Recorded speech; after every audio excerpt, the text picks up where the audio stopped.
Bonsoir à tous et à toutes, bienvenue chez Carib. Bonsoir, merci d'avoir accepté notre invitation. On est Merci. très très heureux d'organiser cette soirée à l'occasion de l'exposition donc Enfer et fantômes d'Asie qui se tient au musée du Quai Branly jusqu'au 15 juillet et que je vous encourage très chaudement à aller voir une ou deux fois. Voilà, on est ou plus. On est très très heureux de recevoir ce soir donc les deux concepteurs de cette exposition. Donc Julien Rousseau, qui est responsable de l'unité patrimoniale Asie au musée du Quai Branly, et donc commissaire de cette exposition, et Stéphane Duménildo, qui est critique de cinéma, auteur, spécialiste du cinéma asiatique et co-commissaire de cette exposition, et Anne-Sylvie Omassel, qui est auteure, éditrice, traductrice, spécialiste du Japon et des littératures de genre, et qui va donc animer cette rencontre ce soir. Et donc, je leur laisse la parole, et puis on reviendra tout à l'heure. Bonjour à tous, messieurs, bonjour, merci d'être là. Et voilà, c'est une expo donc, qui a débuté il y a 3 ou 4 jours, que je vais continuer à vous raser, mais je vous conseille vraiment d'aller la voir. Je ne sais pas s'il y en a déjà parmi vous qui l'ont vue, mais je vous conseille, à parler des deux messieurs qui l'ont. Je vous conseille vraiment d'aller la voir. Et on discutait un peu à bâton rompu tout à l'heure. Stéphane me disait cette conception remonte enfin, cette idée remonte à 5 ans. Est-ce que tu peux nous en dire plus, Julien? Oui, oui, 5 ans, donc ça paraît un peu long, mais habituellement, la préparation des expositions, ça prend 2, 3 ans. Et ce projet, donc l'idée, oui, elle remonte à il y a 5 ans. Donc ça a été assez long, en fait, parce que bon, il y a une recherche, bon, toute la recherche d'iconographie qu'il y a eu à faire sur le sujet, parce que les fantômes, il y a beaucoup d'histoires de fantômes en Asie et ailleurs. Je pense que c'est un sujet qu'on retrouve partout. Mais les représentations de fantômes, les images de fantômes, ça doit beaucoup au théâtre, aux arts du spectacle et puis surtout au cinéma. Et c'est en commençant à travailler avec Stéphane qui est arrivé un petit peu après sur le projet, mais vraiment qui a conçu l'exposition avec nous. C'était une exposition qui avait vraiment besoin du cinéma pour être mise en scène et pour avoir son côté spectaculaire. Et c'est comme l'histoire des images de fantômes aussi. Le cinéma, ça, voilà, dans la filiation du théâtre et des arts du spectacle, bon, on en parlera peut-être un petit peu plus en détail après. Mais donc oui, ça a été assez long parce que et il y a eu aussi toute la collaboration des artistes contemporains. Il y a eu des commandes d'artistes qui ont été passées par le musée. Donc ce qui fait aussi que ça, enfin le projet a mis du temps parce qu'il a fallu vraiment enfin, on s'est basé sur la participation vraiment des artistes et c'était pas juste mettre un petit peu du contemporain pour dire voilà ça continue encore aujourd'hui. C'était vraiment pour laisser aussi la parole aux artistes. Voilà, il y a eu des artistes japonais, thaï, et il y a eu aussi la participation d'un studio de cinéma de Bangkok, donc QFX Workshop, qui a conçu aussi des éléments de scénographie pour l'expo. Donc tout ça a pris des années et pour le résultat qui est en fait c'est une exposition un petit peu qui est faite comme un film aussi parce qu'il y a eu toute la mise en scène et puis on a vraiment essayé de montrer des personnages de fantômes.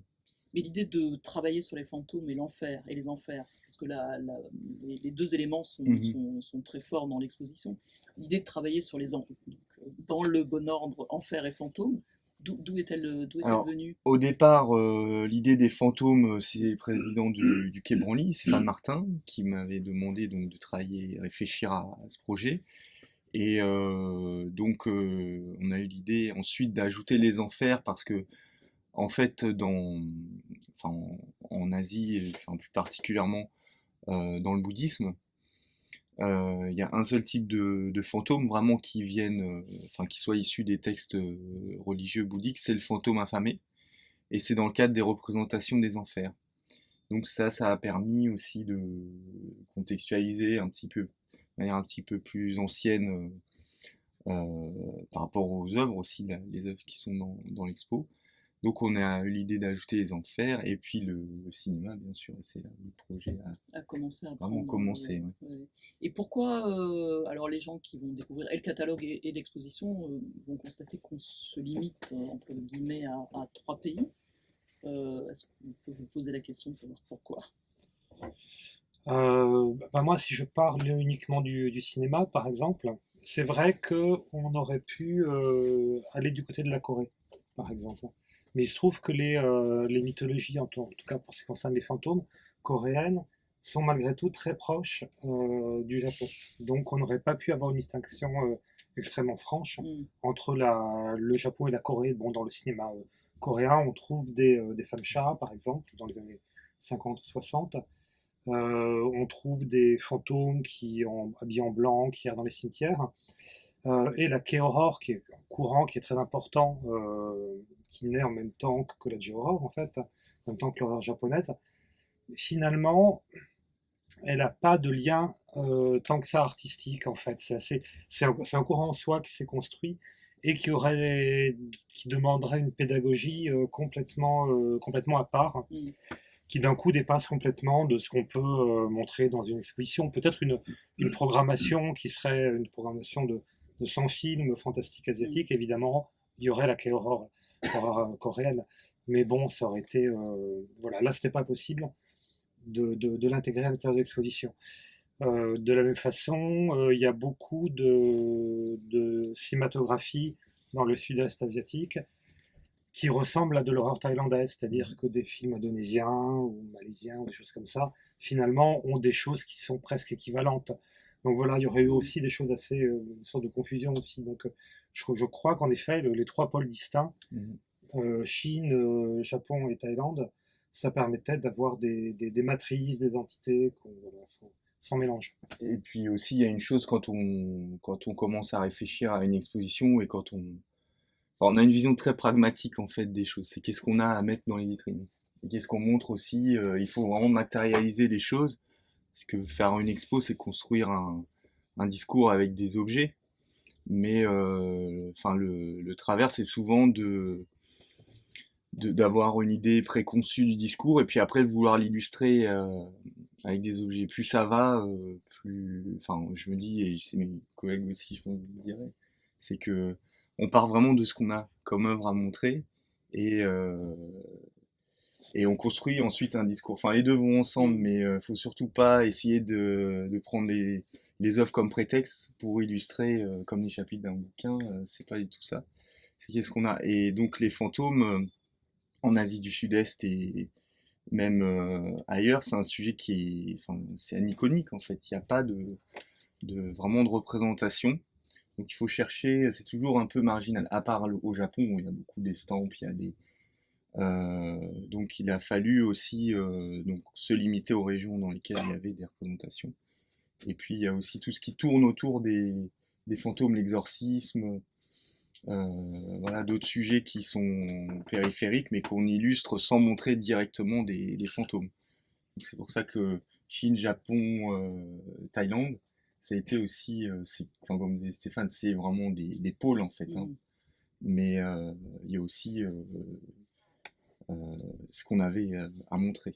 Hmm. Et le lien essentiel entre ces pôles, c'est le bouddhisme ou c'est la classification bouddhiste des mondes ou c'est autre chose? C'est le bouddhisme, pas Hmm. seulement parce que donc il y a, c'est ça aussi c'est vraiment ça, de la tradition locale. Tradition orale au départ.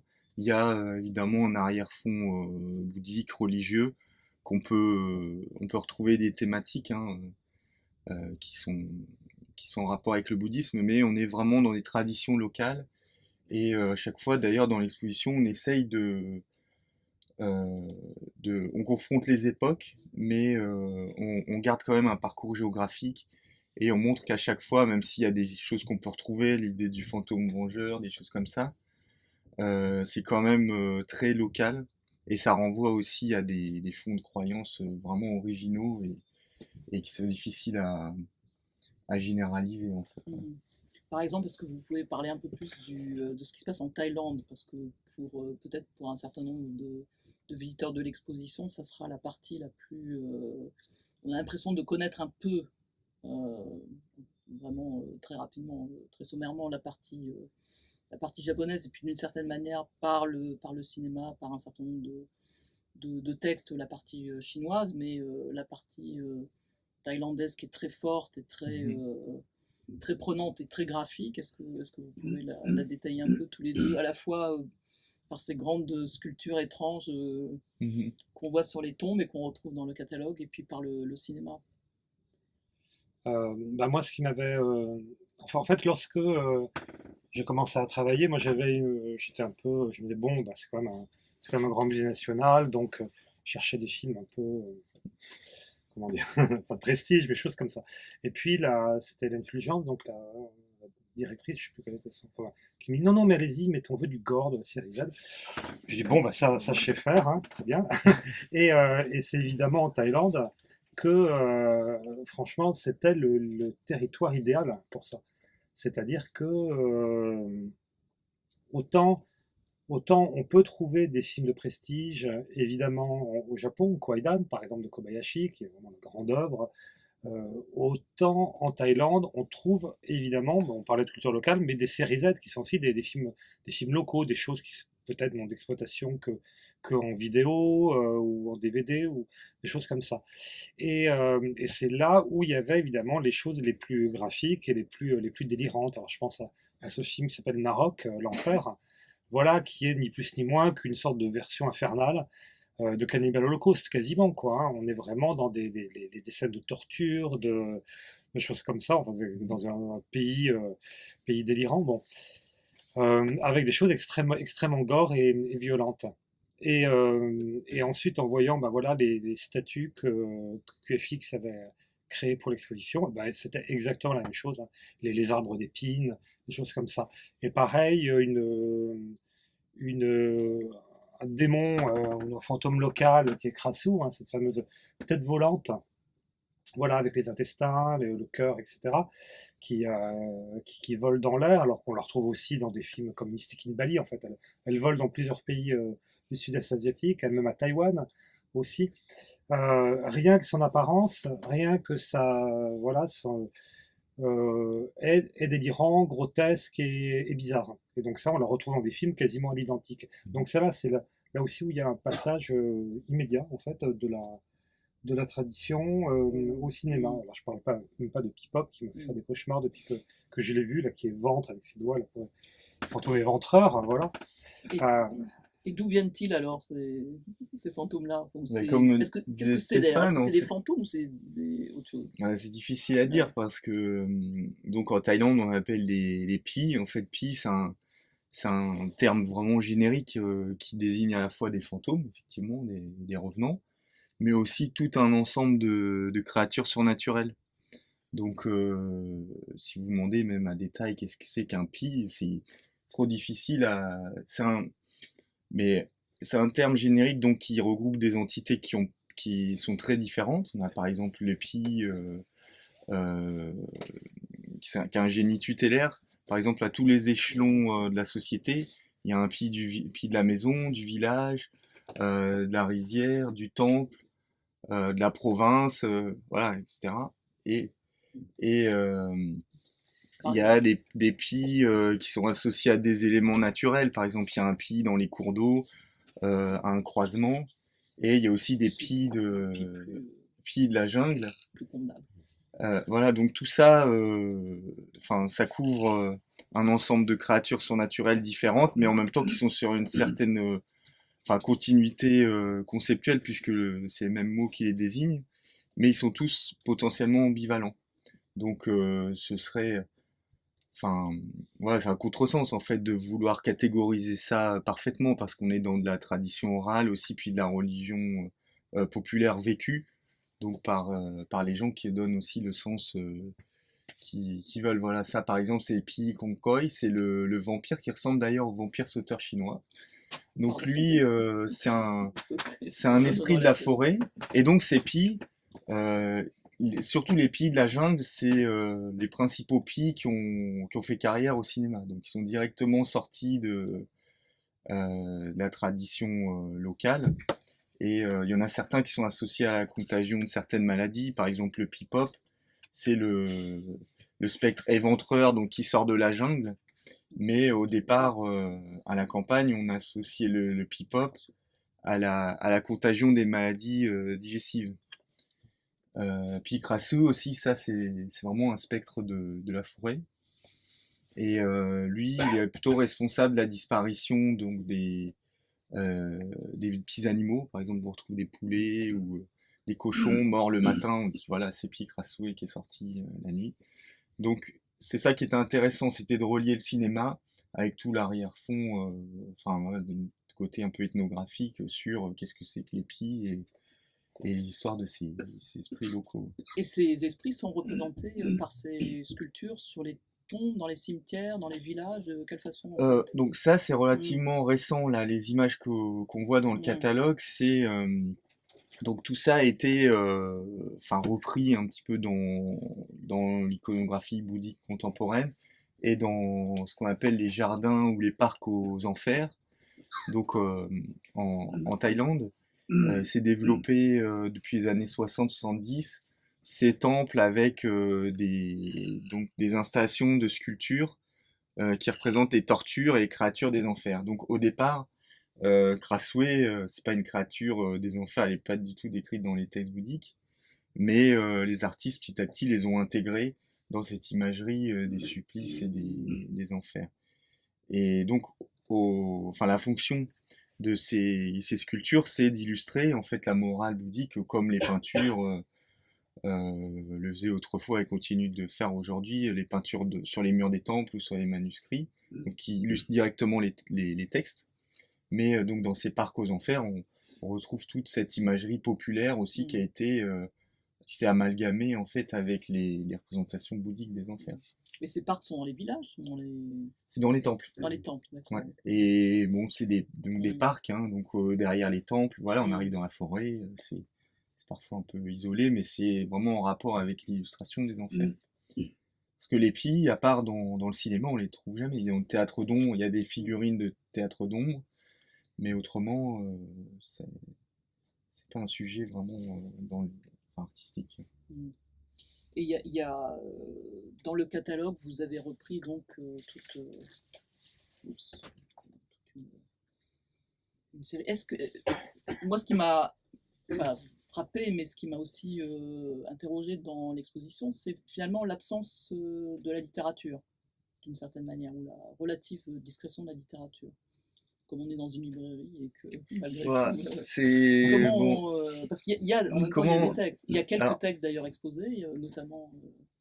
C'est difficile d'exposer la littérature parce que bon, ça fait plaisir à la BNF, on met des bouquins dans les vitrines, mais bon, voilà, c'est effectivement, oui, c'est difficile la littérature à exposer. Enfin, faut trouver des choses. Encore une fois, oui, c'est un bon sujet pour le catalogue, je pense, pour voilà, après il y a le théâtre aussi, il y a faut vraiment de la mise en scène quoi, dans une expo, mais voilà, il y a des citations, on peut mettre des citations, des choses comme ça. Mais l'option cinéma, l'idée de faire une exposition qui mêle complètement le cinéma, qui utilise le cinéma comme vecteur, de toute façon, sur ce sujet-là, était probablement plus intéressant, plus constructif. Oui, j'allais dire plus visuel, mais c'est normal, quoi. Mais non, mais la littérature est présente via les arts du théâtre, le kabuki par exemple, et puis la bande dessinée aussi. Parce que, alors, on vous a, il y a eu beaucoup d'éloges déjà sur l'exposition, mais on a quand même réussi à trouver une critique un peu déçue, qui bizarrement vient du critique artistique, muséographique de la Croix, et qui trouve l'exposition trop spectaculaire. Oui, bah ça, on s'attendait à ça. Je pense qu'il a l'air de trouver effectivement qu'il y a trop de cinéma, trop de statues gore, trop de choses qui font peur aux enfants. Que peut-on lui dire? Qu'est-ce qu'on pourrait lui dire? C'était quand même une expo-spectacle, c'est pas quelque chose qui est si courant que ça, j'ai l'impression.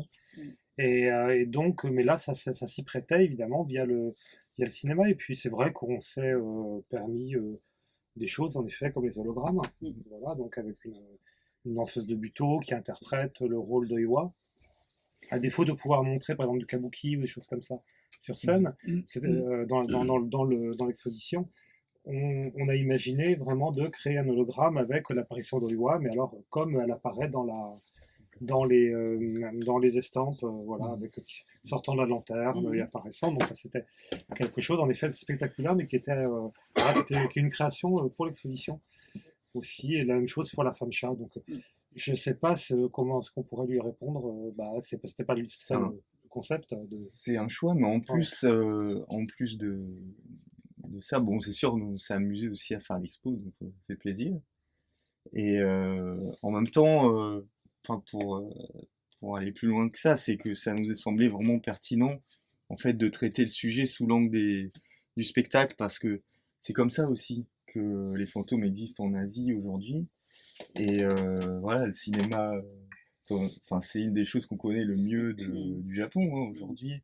Et pas que du Japon d'ailleurs, mais il y a eu une exposition sur les fantômes en Thaïlande. Nous, on a travaillé vraiment, je vous disais, avec des artistes locaux. Et c'est pas du tout l'exposition qui va élucider le mystère des fantômes. Voilà, un musée français va vous expliquer l'anthropologie du fantôme. On voulait absolument pas faire ça. On voulait parler d'histoire, mettre en scène des histoires. Et c'est comme ça. Aujourd'hui, vous aurez jamais une exposition en Thaïlande ou en Chine sur les fantômes au premier degré. C'est-à-dire que c'est quelque chose du point de vue même, on va dire enfin symbolique et enfin même du respect. Enfin, c'est peut-être un grand mot, mais des croyances locales. C'est quelque chose qui est pas. C'est beaucoup mieux à travers la fiction. Parce que notre objet, c'est la fiction et c'est le récit populaire. C'est pas du tout expliquer qu'est-ce que c'est que la réalité des fantômes aujourd'hui. Et donc pour le travail avec le studio QFX, donc enfin j'ai rencontré des collègues de musée hein, à Bangkok. Et la dernière exposition sur les fantômes qu'il y a eu en Thaïlande, c'est fait précisément aussi avec le studio QFX, avec ce genre de mise en scène. Et enfin, du point de vue, on va dire, des croyances locales, c'est le parti pris le plus légitime. En fait, le point de vue de la fiction et Là, de montrer les fantômes comme et, s'ils existent. ouais, S'ils existaient. voilà, comme Fait. vraiment vivants. Ouais. Et la dimension aussi, ben là, on n'a pas réussi à le faire, mais on va le faire bientôt. Ce qui est important, c'est de faire des offrandes aussi. Et dans le discours de l'expo, c'était aussi ça à la fin qui était important de montrer, c'est le rapport aux ancêtres, c'est la dimension morale là-dedans. Et ce qui est le problème, c'est pas de rigoler avec les fantômes parce que c'est important de le faire parce qu'ils sont là aussi pour ça. Mais il y a des moments de grande gravité dans cette exposition. Ah ouais, elle est dans le catalogue aussi. Il peut y avoir il y a effectivement tout un parcours qui peut paraître excessif, grotesque, affolant, et tout, ouais. etc. Mais il y a des moments aussi Mais il faut prendre au sérieux. Et nous, on l'a pris vraiment au sérieux. On a mis beaucoup de scénographie, mais vraiment, à la fin, on insiste sur le culte des ancêtres, la dimension enfin, religieuse là-dedans. Et c'est pas du tout exclu du parti pris de spectacle, en fait, de l'expo. Le trajet même qui commence aux enfers et qui finit justement sur les tombes, sur les ancêtres et tout, peut être aussi interprété, j'imagine, comme un parcours du monde le plus bas, enfin pas inférieur dans la texture, mais inférieur dans la situation et dans les souffrances, j'imagine, jusqu'à une sorte effectivement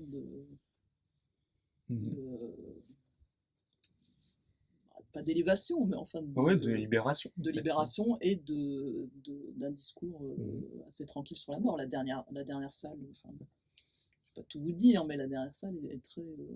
Et puis aussi, on voit dans les histoires de fantômes au Japon, et puis en fait, ce qu'ils cherchent, c'est qu'on raconte leur histoire. Les fantômes, ils veulent pas qu'on explique pourquoi ils sont là, ils ont besoin qu'on raconte leur histoire. Et quelles histoires pourriez-vous pourriez-vous raconter une histoire de fantôme japonais? L'histoire des fantômes japonais. Oiwa est est la plus célèbre. Hein. Oiwa qui est une joueuse de biwa, donc c'est une sorte de lutte. Hein. C'est une célébrité locale, une femme très belle qui joue de lutte. Et elle va épouser ou vivre en concubinage, je ne me souviens plus très bien, mais un samouraï. Un samouraï déclassé, c'est-à-dire que ça se passe pendant l'époque Tokugawa où les samouraïs n'ont plus grand-chose à faire, hein, puisque c'est une période de paix. Alors soit ils vont sur les routes se vendre au plus offrant, ce qui donnera plus tard les clans Yakuza, par exemple, voilà, en rejoignant des bandes plus ou moins légales, ou alors ils se mettent à avoir des petits métiers d'artisanat, comme fabricant d'ombrelles, par exemple. Et c'est donc le métier que fait ce samouraï qui s'appelle Yemon. Et donc Yemon, donc, il tombe amoureux de cette joueuse de biwa. C'est d'abord un arriviste. Il se dit, bon, bah voilà, c'est une femme très belle, elle est célèbre, donc je vais l'épouser. Alors pour l'épouser même, alors ça, il tue son père. Vraiment, il a vraiment un sale fond quand même. Son père s'oppose au mariage, donc il oxy le père sur un pont d'abord, et il épouse donc cette femme. Sur ces entrefaits, le seigneur du coin se dit, ce serait pas mal si je faisais entrer un samouraï dans ma famille pour marier ma fille. Et donc, il porte son choix sur Yemon, mais donc Yemon est déjà marié. Donc Yemon se dit, finalement, la fille d'un seigneur, c'est encore mieux qu'une joueuse de biwa. Et il va tout faire pour la pousser au suicide. Il va la défigurer, elle est enceinte en plus. Hein. Il va la défigurer, elle va perdre ses cheveux, son visage va devenir terrifiant avec un œil qui sort, donc elle perd sa beauté. Il va la faire plus ou moins violer par un masseur aveugle. Enfin, vraiment, la pauvre Oiwa, elle subit tout. Et évidemment, se rendant compte que c'est son mari qui fomente tout ça, elle se suicide en effet. Et elle va revenir d'entre les morts pour assouvir sa vengeance et le rendre fou. Mais ce qui est très intéressant, c'est une histoire qui vient au départ d'une rumeur. Alors bon, je ne sais pas quelle était la rumeur, mais je suppose que la rumeur pouvait peut-être s'arrêter à la mort d'Oiwa, en fait. Hein, et que c'est par la suite, dans les adaptations en pièces kabuki, qu'on rajoute cet épisode fantastique, en fait. C'est-à-dire que finalement, tout ce que recherche Oiwa, c'est la justice. Donc une justice qu'elle n'a pas eue de son vivant. Donc alors on peut dire que est-ce que la justice pour les femmes dans cette période du Japon, qui est quand même marquée par le Bushido, les samouraïs, culture très machiste, c'est quelque chose qui relève du fantastique, donc qui n'existe pas, ou qui ne peut s'acquérir que par l'au-delà, ou par devenir un fantôme. Donc ça c'est une question qui peut être posée. Mais ce qui est aussi très intéressant, c'est que ça pose vraiment le mode d'action du fantôme. Je dirais que le fantôme japonais, c'est un peu le fantôme sans contact, vous voyez, comme les cartes bleues. C'est-à-dire que le fantôme n'agit pas physiquement sur les personnes qu'elle va hanter. Donc c'est une image, en fait, une image qui rend fou. Par exemple, dans les adaptations de la pièce, pas au cinéma, par exemple l'adaptation de Nakagawa, qui est une des plus belles, si ce n'est la plus belle, pendant la nuit de noces, Oiwa apparaît à son mari va essayer de la transpercer avec son sabre, mais il va tuer sa femme. Voilà, puisque Oiwa a projeté son image sur la femme. Voilà. Donc c'est déjà une figure qui se rapproche énormément du cinéma. Elle sort d'une lanterne, donc d'une source lumineuse. Voilà, donc il y a tout un tas de choses qui font dire, comme pour tout, quoi, que les Japonais ont inventé le cinéma vers les années 1800 à peu près, je pense. Il va falloir développer cette... oui, enfin voilà, ça il suffit de... Bon, ils n'avaient pas dans une nouvelle exposition. Ils n'avaient pas la technique, hein, mais ils avaient tout été déjà en place pour créer du cinéma. Et le kabuki est un théâtre à machinerie, avec des personnages qui sortent du plancher, qui sont suspendus à des câbles, des lumières, de couleurs, etc. Des changements de décor, des choses comme ça. Donc voilà, donc Oiwa est une figure très, très importante, et c'est elle qui va donner naissance évidemment à Sadako. Si vous voyez Sadako, qui est habillée en blanc, qui a les cheveux qui tombent sur le visage. Alors comme Oiwa, aussi elle a les cheveux défaits, et l'œil qui sort, là, qui rappelle aussi la défiguration d'Oiwa. Et Sadako sort d'une télévision de la même façon que Oiwa sortait d'une lanterne. Voilà, il y a plein de rapports entre les fantômes de la J-Horror qui vraiment ne renient pas non plus leurs ancêtres. Sadako, c'est Ring. Oui, Ring. Oui. On peut revenir un tout petit peu sur les fantômes chinois, qui sont assez conséquents dans l'expo, mais qu'on n'a pas encore. Qu'est-ce qu'on peut dire de. Alors, pour les fantômes chinois, dans l'expo, il y a essentiellement les vampires. En fait, là aussi, c'était difficile à illustrer le sujet parce que les fantômes ils sont omniprésents en Chine. Dans le taoïsme, l'exorcisme aussi, c'est quelque chose enfin, qui est central. Mais là encore, il n'y avait pas vraiment de représentation parce qu'il y a beaucoup d'images de divinités exorcistes. Il y a tous ces généraux célestes, par exemple, qui sont des anciens personnages historiques qui ont existé, qui continuent après leur mort de défendre en fait l'ordre impérial, et qui vont chasser les démons, les fantômes. Donc en Chine, les Guai, ce sont des démons, des fantômes. Là aussi, c'est un terme générique, un peu comme les Pi en Thaïlande. Enfin, c'est pas tout à fait la même chose, mais là aussi, c'est quelque chose qui est difficile Ou les yokai, hein. à segmenter, voilà, un peu comme Ouais, les on parlait yokai des aussi. yokai. Mais donc heureusement qu'il y a eu le cinéma de kung-fu vampire au début des années 80, ce qui nous a permis de montrer des vampires dans l'exposition. Donc on a demandé au studio QFX Workshop de Bangkok de réaliser des masques de... Là aussi, c'est pour ça, enfin, c'était vraiment... Enfin, pour nous, c'était vraiment une exposition ethnographique, en fait, hein, parce qu'on a essayé de reprendre des dioramas, ce qu'on faisait dans les musées d'histoire naturelle et les musées d'ethnographie, avec des présentations très contextuelles, en fait, contextualisées, avec reproduire l'environnement culturel, en fait, des objets. Et là, pour montrer les vampires, donc qui n'existaient pas, hein, enfin, qui existent dans la littérature, mais qui n'existaient pas dans les arts chinois, on a demandé donc au studio QFX de nous reproduire des têtes et des mains de vampires tels qu'on peut les voir dans les films de vampires chinois des années 80. Et on les a présentés avec des costumes des collections du musée, voilà, pour recréer les personnages de ces films. Mais c'est ça aussi qui est vraiment intéressant, c'est de voir comment une créature, comme le vampire, donc le Jiangxi, le vampire sauteur, trouve une actualité au cinéma dans les années 80, alors que c'est quelque chose de bien plus ancien. Comment c'est le cinéma qui va la rendre populaire, avec un type de film qui est très particulier, qui sont des kung-fu comédies produites et parfois interprétées par Sammo Hung, donc un ami de Jackie Chan, ils sont dans la même bande. Et comment, ben voilà, on va avoir des films qui sont à la fois très populaires, qui sont des films comiques avec un certain degré de lourdeur par moment, mais qui finalement font plutto penser à une sorte de commedia dell'arte chinoise. Euh, et comment cette figure va redevenir populaire finalement et après, il va y avoir des vampires sauteurs un peu partout, partout en Asie. Je crois qu'il y en aura dans des films thaïlandais, il y aura même un film complètement bizarre. C'est une suite d'un film qui avait eu un grand succès dans les années 80 qui s'appelait Les dieux sont tombés sur la tête. Ça vous dit quelque chose avec le Bushman, la bouteille de Coca-Cola. Et donc ce Bushman qui était assez célèbre, qui était une célébrité, est allé tourner des films à Hong Kong, des suites non officielles, Les dieux sont tombés sur la tête, et il a rencontré des vampires sauteurs. Complètement délirant, quoi, voilà. Mais, mais en même temps, c'est aussi cette impureté qui est intéressante en effet, dans le cinéma d'horreur en général, et puis dans le cinéma asiatique. Puis dans ces films, on voit aussi, enfin très bien, tous les objets rituels qui sont utilisés par les prêtres exorcistes dans le taoïsme. Donc ça se prêtait bien. C'est à la fois très respectueux aussi des rituels, c'est ça qui est fascinant. C'est la série B, mais c'est... Moi j'en étais resté au film de, comment ça s'appelle, à la série Fantôme chinois. Les contes de Histoire de fantômes chinois. Histoire de fantômes chinois, avec...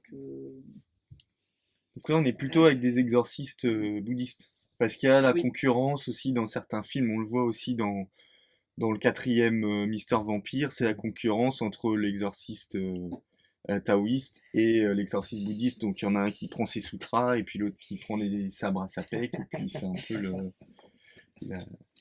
D'accord, donc à chaque fois, en fait, on a une confrontation du shinto-bouddhisme, taoïsme-bouddhisme, et puis monde des esprits bouddhisme aussi en Thaïlande. À chaque fois, on a Parce qu'il Il y a ces conflits il y dans a les toujours trois. cette idée que la religion officielle et écrite, elle va essayer de rattraper aussi les croyances populaires pour essayer de tout expliquer, mais finalement, euh, voilà, on est dans des choses insaisissables et enfin, même le shintoïsme, il essaye de rattraper aussi les yokai en disant que ce sont des kami. En fait, les kami, c'est les divinités de la nature dans le Shinto, qui elles non plus sont pas représentées d'ailleurs.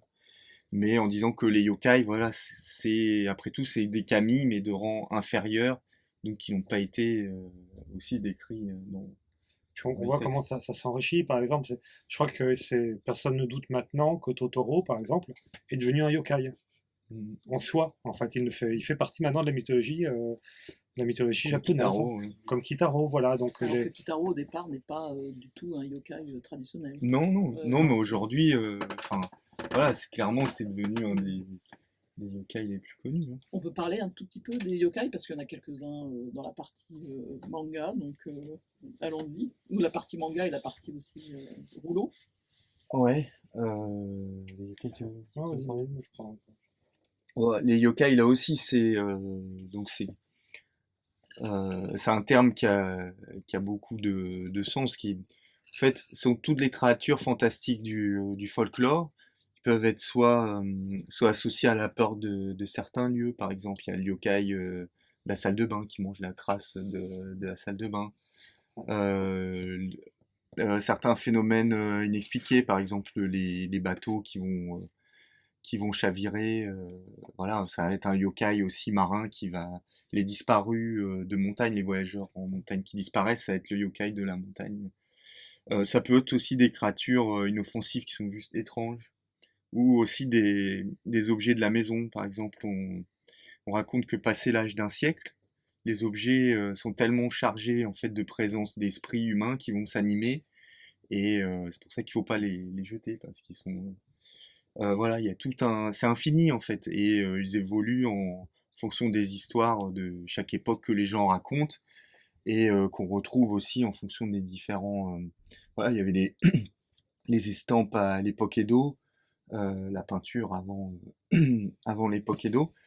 Aujourd'hui, le cinéma d'animation, et voilà, il continue aussi d'évoluer, il y en a sans cesse de nouveaux, et ça continue. Donc la liste n'est pas arrêtée.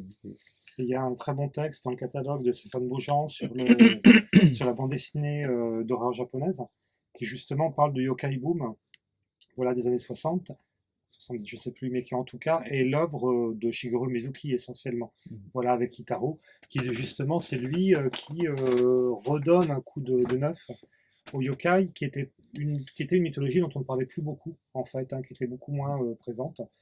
Et c'est vraiment lui qui va remettre le yokai à l'intérieur de la pop culture.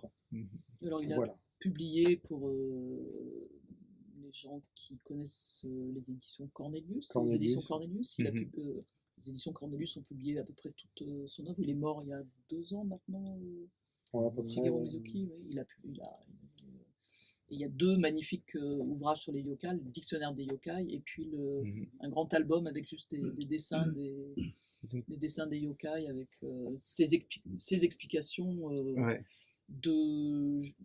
effectivement aussi que je Bah, mettrais à la même il y a une yokaiologie au Japon depuis longtemps, depuis l'époque Mm. Edo, parce qu'en fait, Mizuki, il essaye donc dans ses histoires, il fait tout un travail aussi documentaire de recherche des anciennes histoires. Il va faire du recueil vraiment de toutes ces légendes anciennes. Il va les faire revivre à partir des années 50-60. Et il va essayer de faire aussi ce qu'avait fait avant lui à l'époque Edo un artiste qui s'appelle Toriyama Sekien, fait une encyclopédie des yokai. Donc avec à chaque fois une description, une image. Et donc ça va devenir une discipline en fait en soi. Il va faire, donc justement Cornelius vient de traduire, enfin d'éditer en français les planches anatomiques de yokai de Mizuki. C'est des plans que vous présentez, non ou que vous avez présenté hier. Hier, voilà, c'est ça. Et c'est ça qui était passionnant aussi avec cette expo, c'est de penser qu'un un Kitaro en plastique acheté à Mandarake, qui est une, ouais, qui est une grande boutique d'occasion de Tokyo, finalement, on pouvait raconter une histoire au même titre que une peinture du XVIe siècle. Voilà, qu'il y avait, il y a pas d'hiérarchie. Voilà, tous les objets racontent des histoires, en fait. Ben voilà quelques On a essayé, oui, de prendre. objets yokai. En fait, bon, voilà. À ces moments, on va critiquer un peu les autres musées. C'est que Ouais. on essaie de prendre au sérieux la culture populaire, en fait. Et voilà, comme dit Stéphane, il y a autant de discours dans le jeu vidéo que dans le manga. Ou, enfin, voilà, c'est un lieu commun de dire ça, mais dans les expos. Enfin, en tout cas, moi, en tant que visiteur des expos, ça me déçoit souvent de voir que. Voilà, on met même l'art contemporain, c'est toujours dire voilà, ça continue encore aujourd'hui, on va mettre une œuvre un peu prétexte comme ça. Et puis on va mettre sur les yokai, on va mettre un Pokémon, et puis on va dire voilà. Mais il y a aussi, enfin c'est intéressant, on le voit aujourd'hui à la fête d'Obon au Japon, voilà, Kitaro, c'est vraiment, ça vaut autant que. Après bon, faut pas mettre tout sur le même plan, hein, dire les stands d'Okuzai, c'est dire n'importe quel dessin de manga, ça vaut pas non plus la même chose, mais c'est en tout cas, ça a autant de choses à raconter que des œuvres anciennes. Bah, enfin, c'est vraiment l'agrément de l'exposition aussi, de voir comment les époques reprennent, chaque époque reprend le flambeau, l'enrichit ou Mhm. le modifie. Je crois avoir vu dans les vitrines des petites figurines de Sadako à côté de sa télévision, Ouais. comme ça. Bon.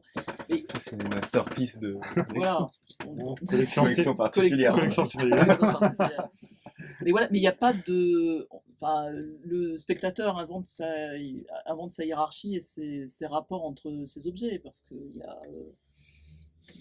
l'exposition est suffisamment riche et suffisamment ouverte, et le catalogue en réponse est suffisamment varié pour que chacun, effectivement, fasse Super. ce petit objet est assez touchant, en fait. Mais pour en venir aux yokai et aux objets, il y a aussi toute une série d'objets usuels, en particulier japonais. Enfin, est-ce que vous pouvez en parler un peu de tous ces objets, des netsuke, des repose-poignets, etc., qui reprennent, Oui. reprennent Oui. des figures.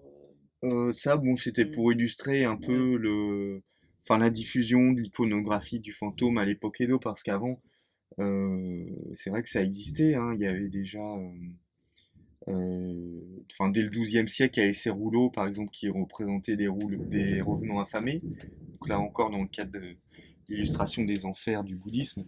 Mais c'est vraiment à l'époque Edo que l'image du fantôme, voilà, s'est diffusée plus largement et qu'on l'a retrouvée après sur des objets même, voire décoratifs. Voilà, donc les repose-poignets, ce genre de choses, les netsuke.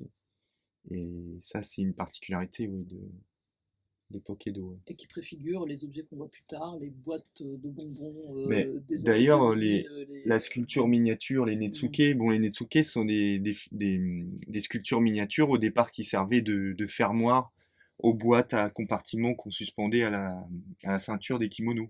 Parce que comme le kimono n'a pas de poche, on mettait soit les objets dans les boîtes ou dans les manches.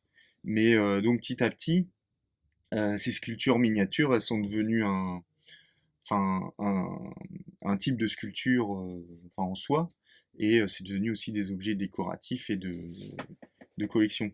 Donc il y a toute une tradition de sculpture miniature au Japon sur ivoire, enfin sur bois aussi, et c'est enfin, certainement un rapport avec les figurines aujourd'hui, hein, la sculpture miniature, les figurines en plastique, enfin vous voyez les figurines de squelettes en plastique, enfin il y a un détail, je crois pas qu'il y ait un autre pays dans le monde où on excelle autant dans la sculpture miniature en ivoire ou en plastique aujourd'hui.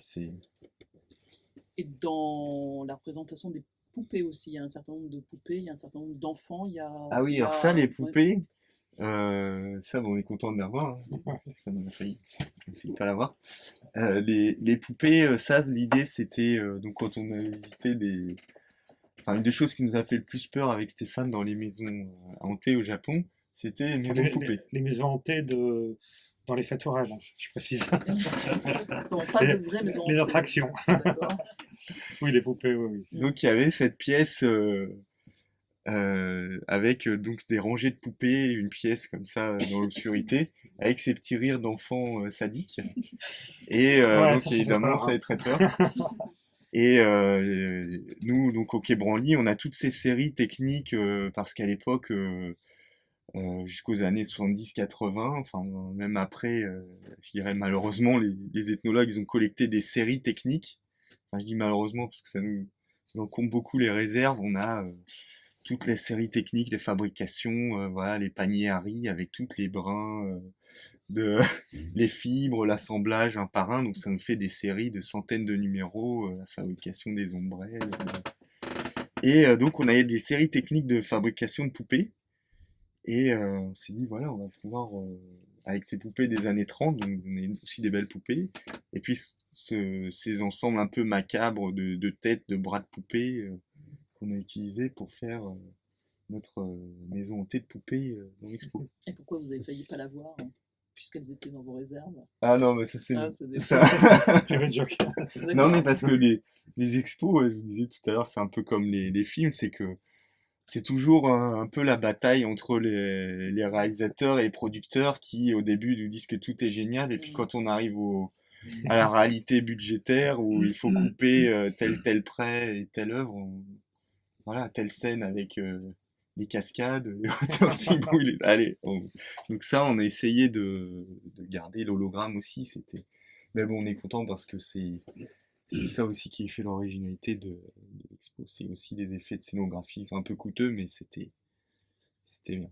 Et comment ça se... pour notre curiosité personnelle, comment ça se prépare une exposition en fait? Comment vous parlez de cinéma et à un moment vous donnez un scénario, vous donnez une scénographie et Donc vous on dites fait voilà, un, je voudrais ça, je voudrais ça, je voudrais on ça. fait un synopsis. Ouais.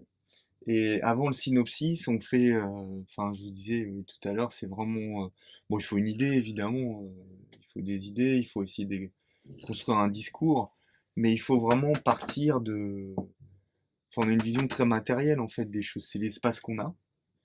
Les vitrines parfois, enfin là on a la chance, on a une scénographie, on a eu des vitrines sur mesure, mais la plupart des musées, ils réutilisent leurs vitrines aussi, hein. Il y a la taille des vitrines. Nous, dans le parcours permanent, je dis, on met souvent les œuvres qui rentrent dans la vitrine, hein, parce que et puis les gens ils disent, ah mais oui, le parcours, ça, mais c'est vraiment très matériel, des problématiques très matérielles. Et recherche d'images aussi. Beaucoup de la base de données, de tous les musées, et donc pour choisir à la fin quelques centaines d'œuvres, on a fait toutes les bases de données de tous les musées. En fait, on est allé dans tous les... Et quand il n'y a pas de base de données, on se déplace, on appelle les collègues, et au début, on rassemble tout le corpus. Donc on essaye de trouver tous les fantômes.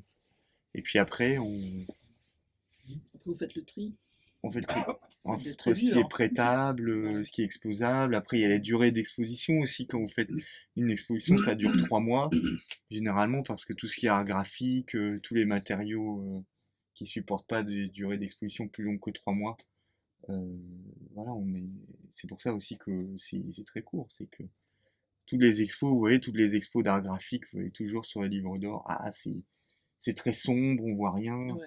Parce que c'est 40 lux, voilà, éclairé c'est rien, hein, 40 lux c'est toujours... Donc il y a des contraintes comme ça matérielles qui font que ensuite on, on fait évoluer le synopsis en fonction aussi de ce qui est prêtable, montrable, pour quelle durée, etc. Mais je vois par exemple pour la Géaurore, hein, la salle Géaurore, on se retrouvait devant par exemple Kadokawa, qui sont les ayants droit de Ah Ring. C'était 300 € la seconde. Voilà. Cher du Voilà. Plus que ça, hein. Ouais, On est peut-être des plus. 1000 euros le seconde, Voilà, c'est des prix dissuasifs. c'était complètement fou, c'est dissuasif parce que l'idée de projeter des films dans une exposition pour les boîtes de production, les ayants droit actuels, ils comprennent pas. Tout simplement, ils comprennent pas ce que ça veut dire. Donc il y avait vraiment des problèmes de communication. Mais du coup, Ring, c'était obligatoire que ça y soit. Hein, donc évidemment, ça oblige à faire des coupes sur d'autres choses, mais ça oblige aussi à dire, bah, il n'y aura pas beaucoup de secondes de ring. Donc, il faut quand même faire créer quelque chose. Et donc, Ah, d'accord. ça donne cette salle du horror avec ces images un peu hypnotiques, comme des gifs, par exemple. Parce que c'est la seconde à 300 euros. Voilà, Et, mais en même temps, voilà, donc évidemment, mais évidemment, ça donne des idées aussi, hein, des idées de mise en scène, d'aller plutôt vers le côté hypnotique. Et finalement, ça peut créer quelque chose d'autre aussi. On dirait, ah oui, je passe 5 minutes de ring. Ouais, c'est bien, mais c'est pas non plus totalement si intéressant que ça, même dans une exposition. Je pense de rester 5 minutes devant une. Le premier projet d'expo qu'on avait fait avec Stéphane, on était à peu près à 10 millions d'euros de budget. Donc ça a été coupé. Ah ouais, non, c'était délirant, quoi. C'était les prêts. Au début, on demande des prêts au Japon, aux États-Unis. Donc, et puis les films, voilà, avec tous les films qu'on voulait. Donc on avait plus de 10 fois le budget, quoi. En fin de compte, elle a coûté 10 fois. Ah là, on va vous dire, on n'a pas les chiffres. Non, Mais en ouais. tout cas, au début, Allez la voir 4 fois pour la rembourser. Au début, on fait le projet idéal et puis forcément, après, il y a le réalisme aussi qui est fait. Et le catalogue, pour en parler un peu, il se structure au fur et à mesure de l'expo aussi, ou il arrive plus tard Alors là aussi, hein, bah, les auteurs qui, qui vous laissent tomber en cours de route, des choses comme ça. Mais non, on a suivi le programme, le parcours de l'expo, les parties de l'expo. Et puis, ouais. Bon, il y a une chose qu'on voudrait dire aussi sur le catalogue, c'est que, bon, souvent, les catalogues d'expo, c'est bien aussi, c'est des articles de synthèse, donc qui résument un peu ce que vous trouvez dans les livres plus généralistes. Et là, on a eu vraiment des articles de recherche, en fait. Et tout à l'heure, Stéphane parlait de l'article de Stéphane Beaujean, par exemple, c'est un bon exemple. C'est qu'on a, comme on est sur un sujet qui est quand même peu représenté, voilà, dans la littérature, il n'y a pas grand-chose hein, sur les fantômes. On a eu vraiment des articles originaux sur. Donc les auteurs ont vraiment écrit des choses nouvelles, ils ont vraiment recherché sur le sujet, et pour ça on est vraiment content. Oui, Stéphane, je crois que c'est le meilleur article qu'on lira jamais. Enfin, franchement, hein, sur le sujet de la BD d'horreur, le plus documenté, évidemment. Quoi. On a aussi des articles évidemment de japonais, hein, comme l'article de Keiko Tanaka sur l'Urami, qui est donc la vengeance, hein. La vengeance des fantômes, voilà, qui est une universitaire japonaise. Et c'est le seul article sur les peintures de fantômes, parce qu'on connaît les estampes de fantômes. Bon, les estampes, voilà, c'est quelque chose qui est assez, qui est bien connu, mais les peintures de fantômes, il n'y a absolument rien, même dans la littérature en anglais, il n'y a rien sur le sujet. Il n'y avait que des auteurs japonais qui étaient spécialistes de ça, mais donc on est vraiment content. Donc, est-ce qu'on peut poser Ah mais absolument, allez-y, j'allais vous laisser la... Alors d'abord, est-ce que c'est une exposition exportable ou partageable, en particulier avec les Chinois, les Japonais et les Thaïlandais? Je dirais, est-ce qu'elle pourra être ensuite exportée, quoi? On espère et on prospecte justement pour la faire voyager. Et pas forcément en Asie, mais oui, peut-être. Oui. Pour le moment, c'est encore en réflexion et puis on essaye de la faire voyager. Oui. Mais oui, après, au point de vue du contenu, bien sûr, oui, c'est. Après, là aussi, c'est des questions techniques, mais nous, par exemple, les copyrights des films, on a négocié pour nous.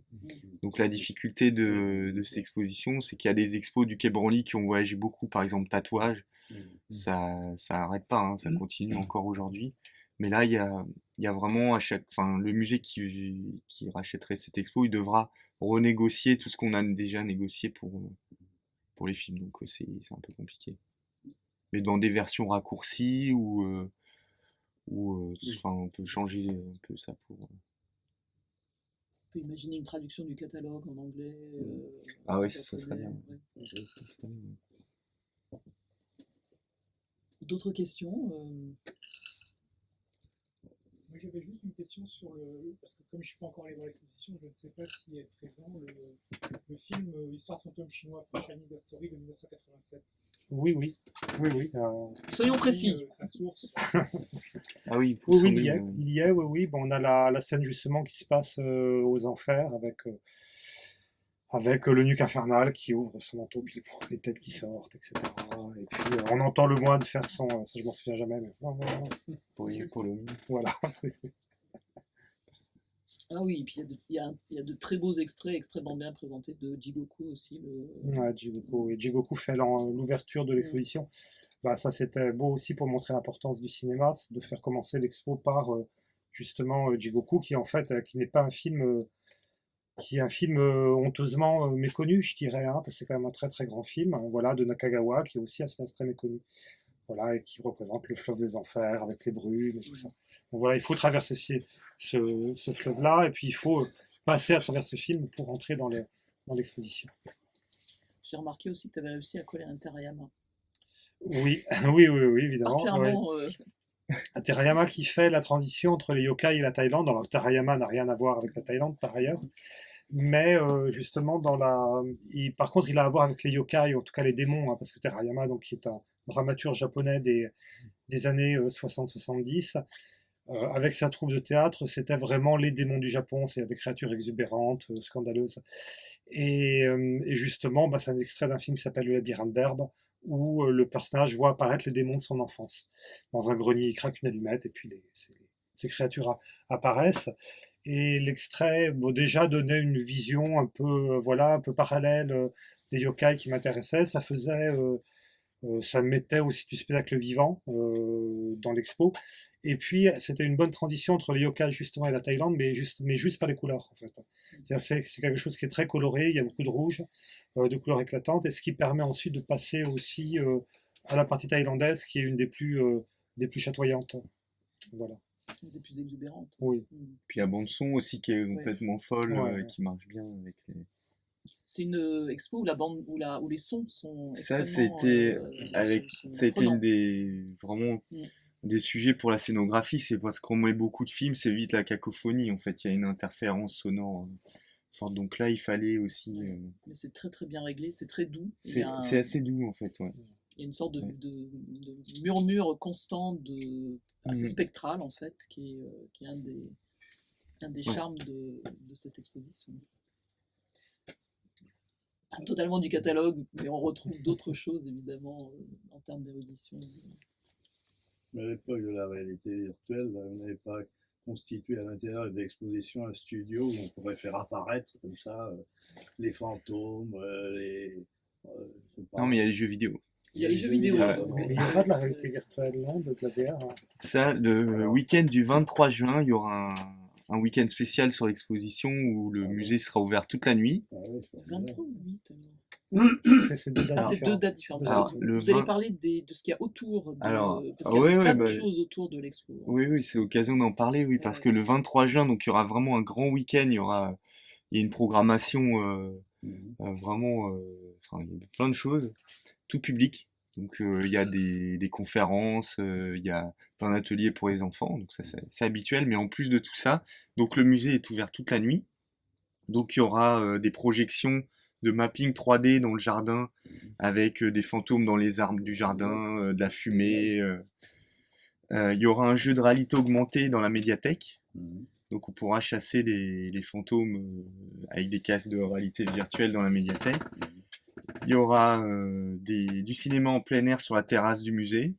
Donc ça, c'est rarement ouvert et c'est un endroit vraiment magnifique. On a une vue sur Paris qui est vraiment super, avec un écran voilà, en plein air, écran géant. Plein de choses, donc l'expo ouverte toute la nuit.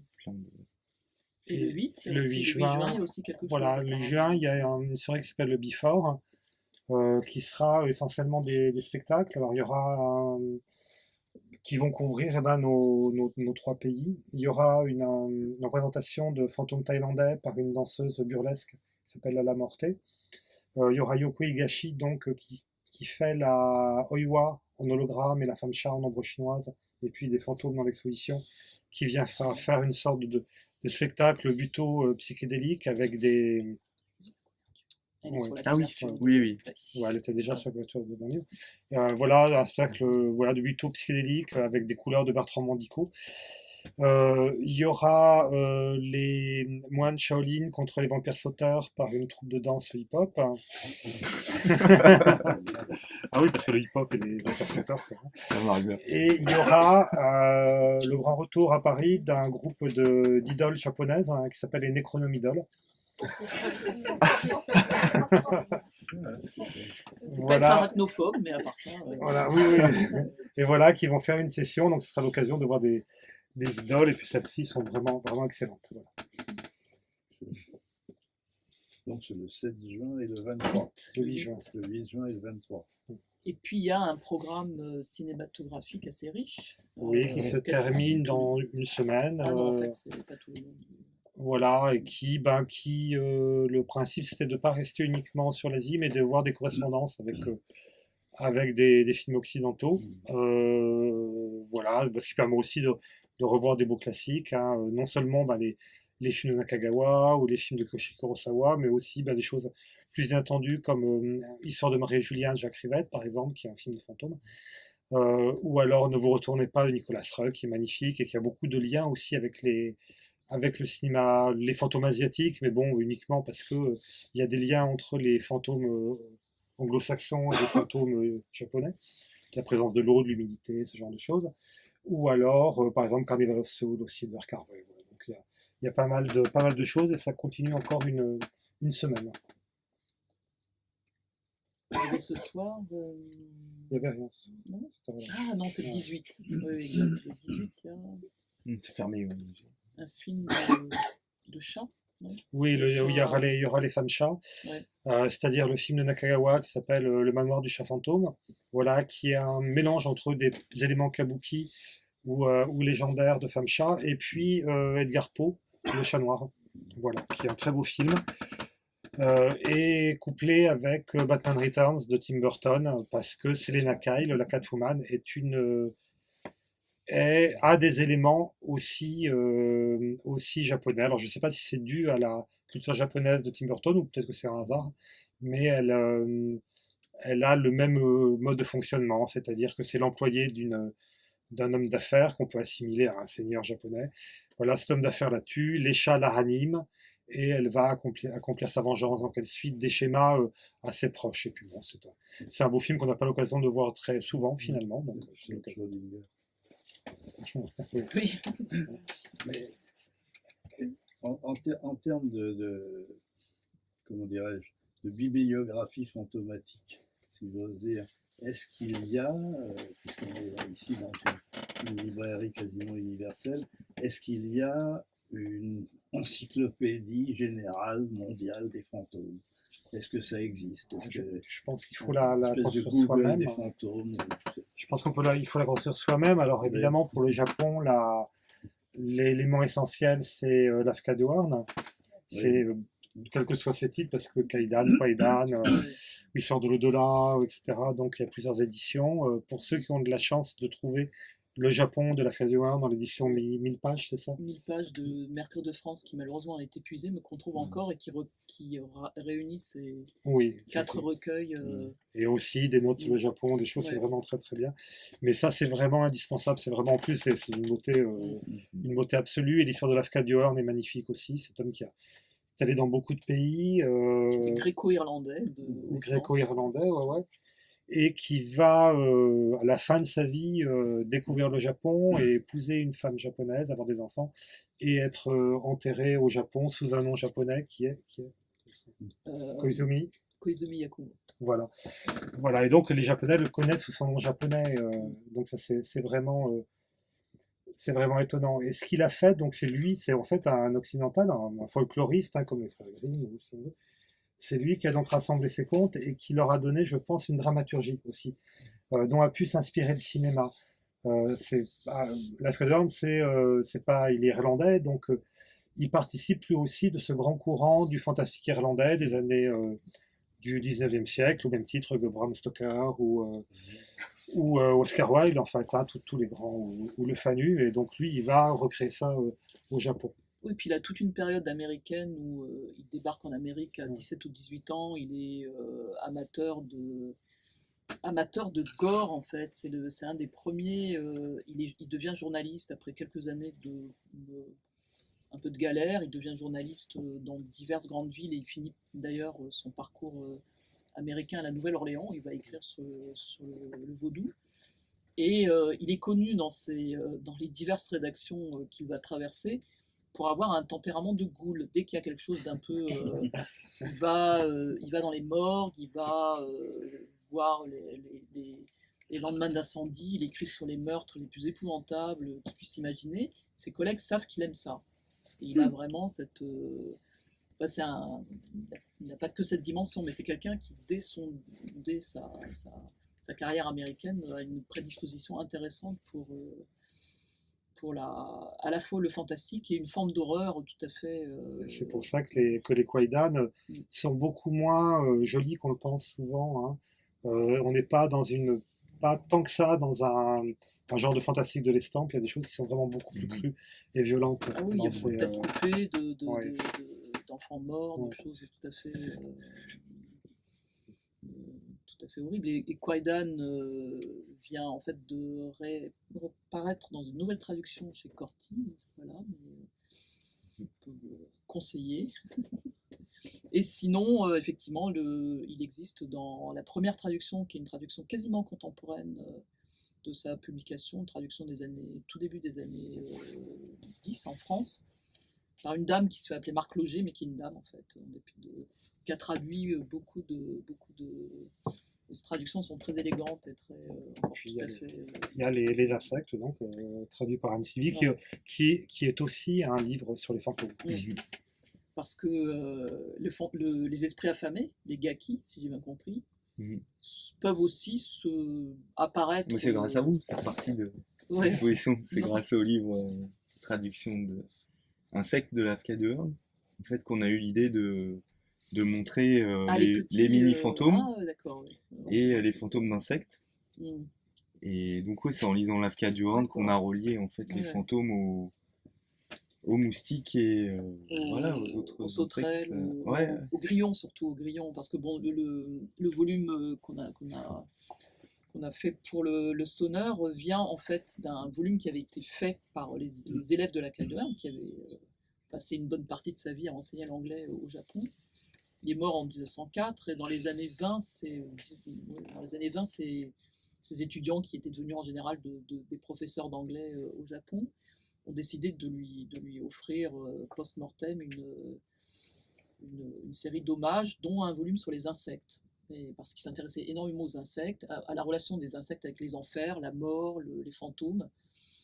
Et on a repris cette collection en l'augmentant justement des textes qu'il avait pu écrire à la Nouvelle-Orléans, qui était aussi déjà sur cette relation des insectes avec la mort. Il avait donné des cours sur la poésie grecque, sur les insectes, qui est très habité aussi par la mort, et sur la poésie anglaise, sur la poésie française. Et donc on a fait un recueil plus épais que le recueil d'origine.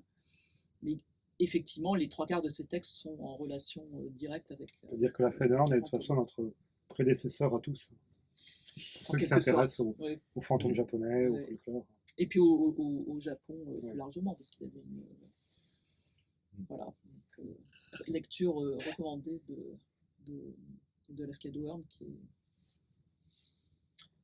Après, pour le reste, il n'y a pas de texte pour l'Asie du Sud-Est. Comme on est vraiment dans la tradition orale, il n'y a pas du tout de littérature écrite. Et en Chine il y a la Pusongling, donc, qu'on a cité tout à l'heure. Il y a... Et Yuan Mei. Yuan Mei, c'est... on l'avait... Yuan Mei, c'est ce que le maître ne dit pas. C'est traduit par l'ami Pierre Cazer. Oui, un conte extraordinaire de... Alors il y a l'énorme anthologie de Pusongli chez Piquet, donc un gros coffret. Et puis il y a eu quelques traductions de Yuan Mei qui parlent notamment des transformations vulpines par exemple, des des êtres qui se transforment des renards qui se transforment en humains et inversement. Mhm. Donc il y a beaucoup de et il y a toute une série aussi de contes amusants avec des petits moines microscopiques qui en profitent pour faire des tas de trucs assez étranges. Il y a un croisement aussi avec l'érotisme intéressant.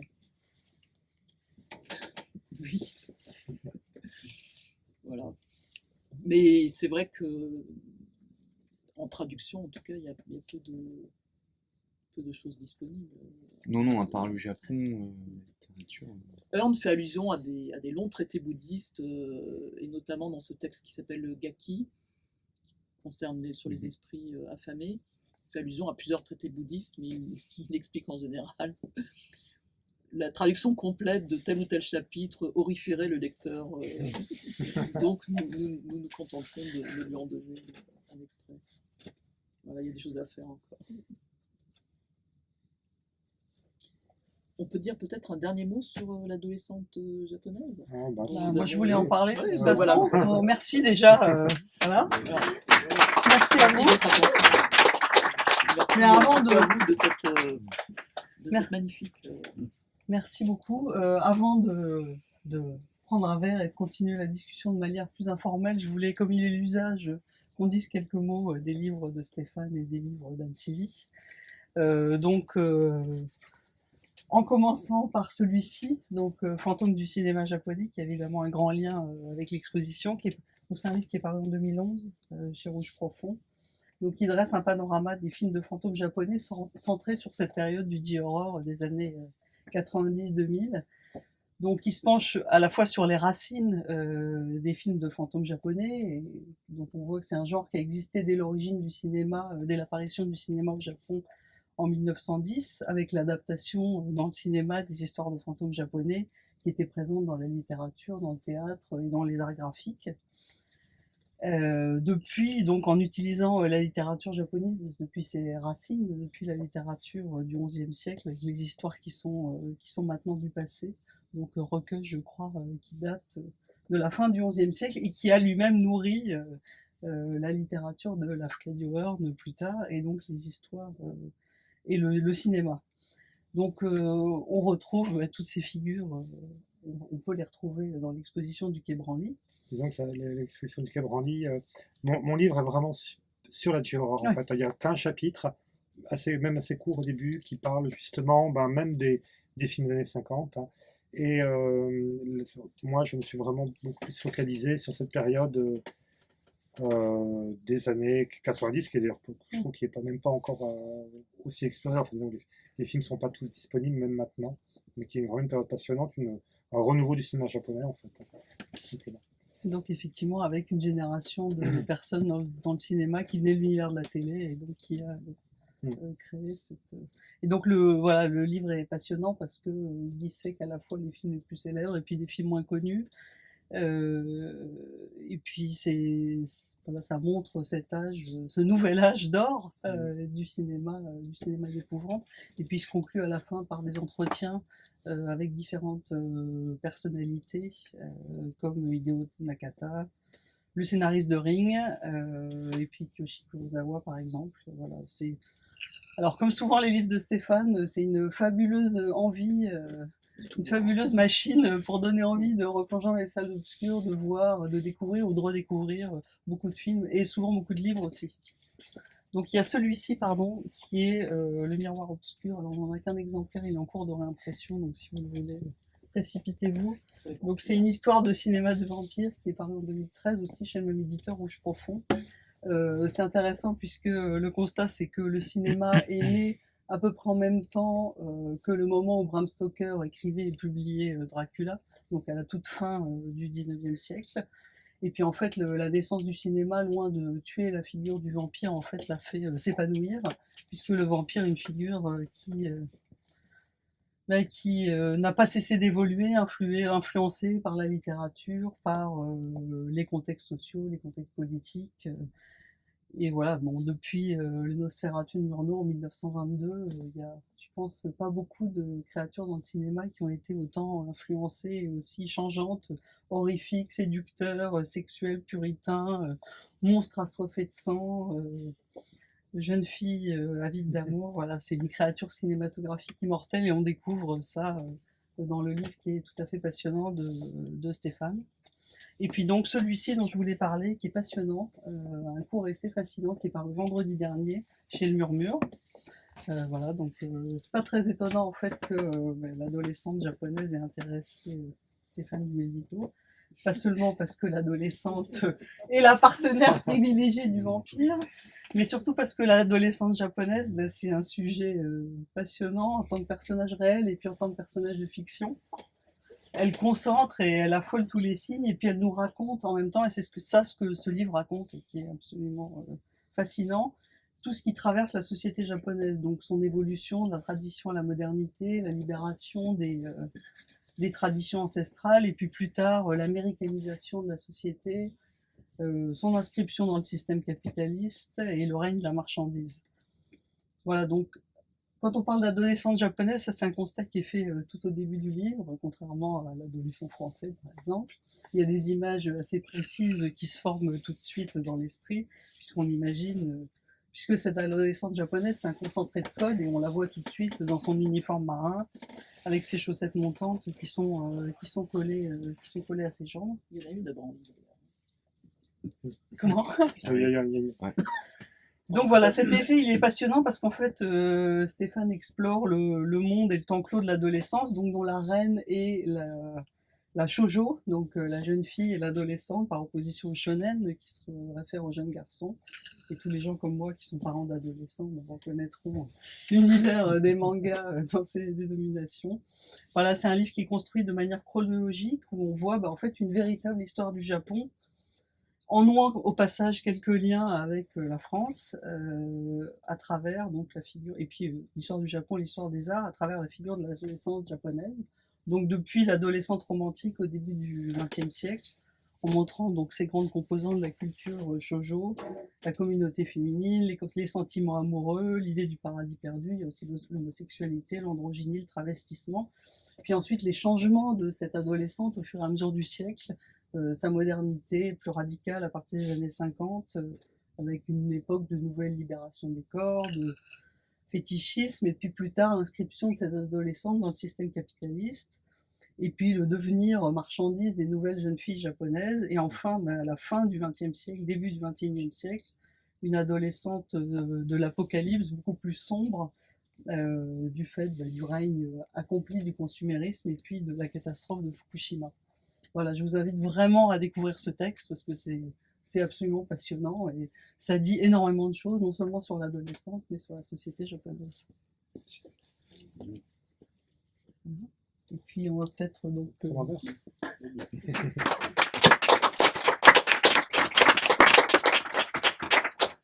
Je vais vous dire un mot, mais très rapide, hein, vraiment 30 secondes, non, 3 minutes, sur, non pas sur un Sylvie Massel, en fait, la traductrice et l'experte qui devrait le faire, mais sur un Sylvie Sazman, donc, et sur ces 7 ouvrages, dont j'ai choisi en fait de dire un mot sur 4 d'entre eux, simplement parce qu'il ne reste plus que 3 minutes à présent.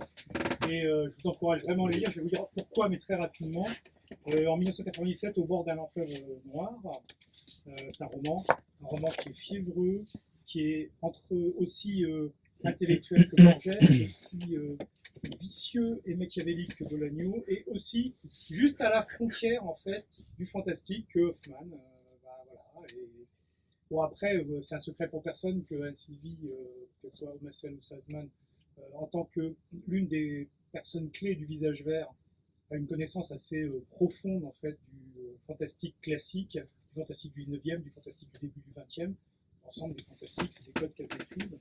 Et du coup, avec ce roman, la traque à haut risque en fait d'un écrivain de génie devient un truc qui joue en permanence avec la frontière, c'est-à-dire qu'on ne sait pas s'il y a du fantastique ou pas.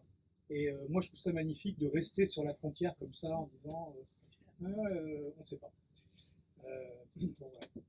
En 2009, Lamont, c'est 8 nouvelles. C'est du fantastique insidieux, c'est du fantastique qui qui subvertit le quotidien. Je donne juste quelques exemples. On peut reconstituer un objet fantastique dans l'amont, sans un objet fantastique connu de tous et de toutes, mais sans jamais écrire son nom.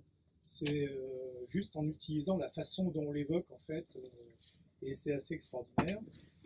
On y trouve des chemins écossais embrumés, des canyons de l'Utah, la périphérie du 14e arrondissement parisien, du côté de Porte de Gentilly.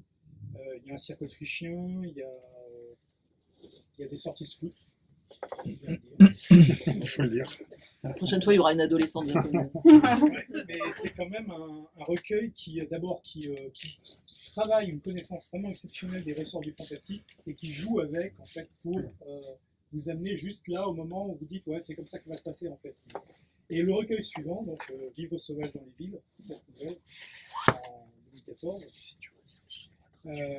moi je trouve qu'il va encore plus loin dans le fait de déjouer les attentes qui sont créées par les ressorts même du genre fantastique, qui sont super maîtrisés. Vous attendez à ça parce qu'il y a plein d'indices. Vous dites ouais, ça va être ça, c'est du fantastique, on connaît.